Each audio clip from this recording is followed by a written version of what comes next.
Your imagination is one of the greatest gifts you, God, ever gave yourself. Your imagination has created physical universes. Your imagination has created dimensions. There's no difference between imagination and reality. They just manifest different sometimes.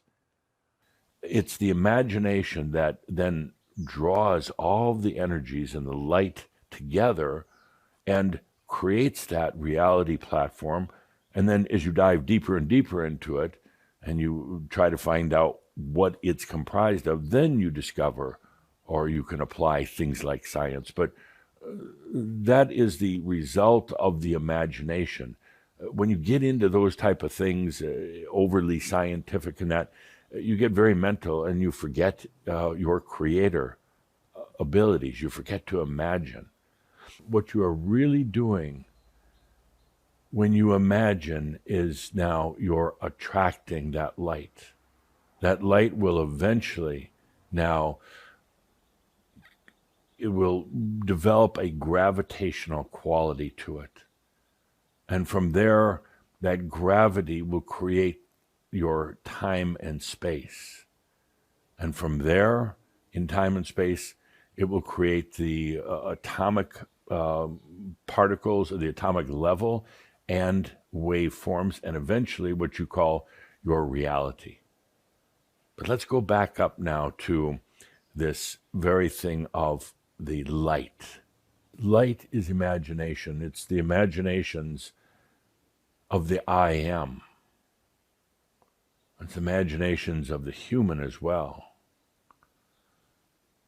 For whenever you imagine, whenever you go into that part, that angelic sense, it calls forth energy and brings it into light. Light, in this case, is not a physical thing. It doesn't have either waveform or particle. It doesn't travel at a certain speed. That's physical light. We're talking here about the light of the soul, the light of the I am.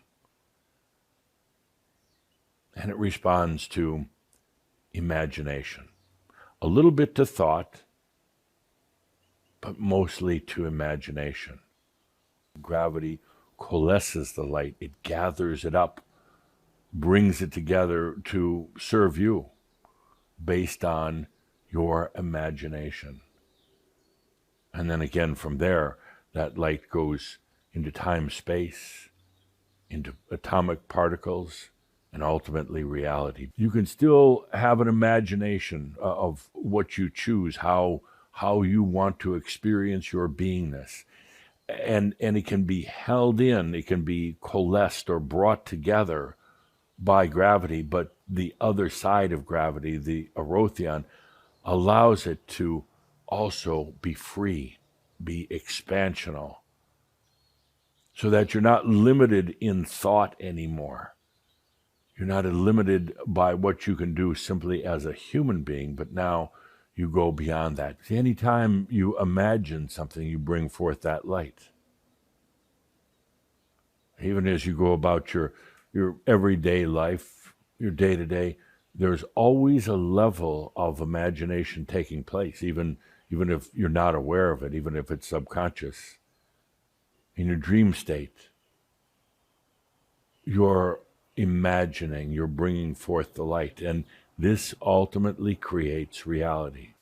It's the light that allows for all the experiences that you've ever had. And just by being conscious of your imaginations, that light begins to serve you in a whole different way. In a pure state of imagination, there's not the details. It's very open, very unencumbered.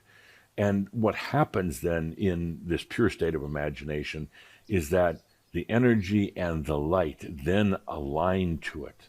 And ultimately, when you bring it into this level with that new alignment of energy and light, it starts filling in those details. It starts filling in all the, more or less, the human parts of it, which then your human side, your mental side, can also assist in adjusting. But the true imagination has a tremendous amount of passion, a tremendous amount of, I'm going to say, color.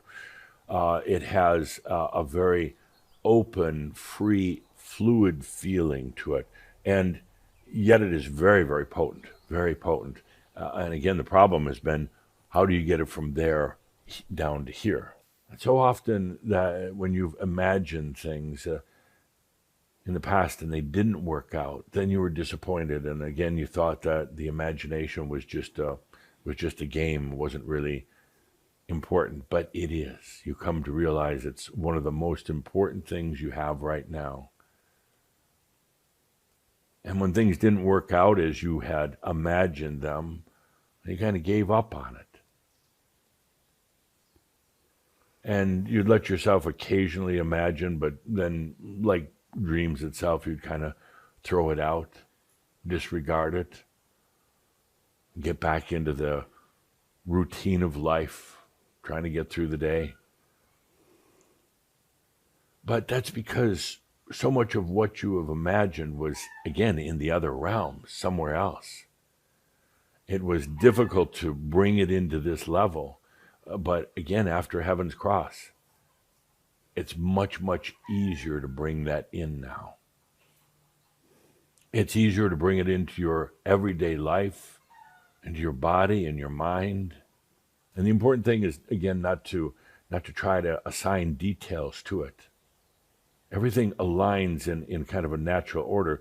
You don't have to go through a mental process of saying, but I want specifically a red car, or I want a certain income, or I want a certain job. Those are relatively insignificant to the overall sense and the feeling.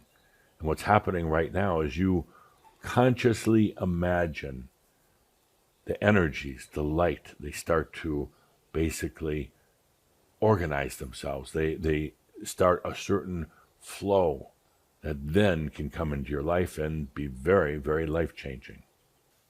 And that is your right as a creator being to imagine what you want and what you choose. For yourself, of course. Not for other people, not for the rest of the planet, but you can imagine. You have the right to imagine and create what you want.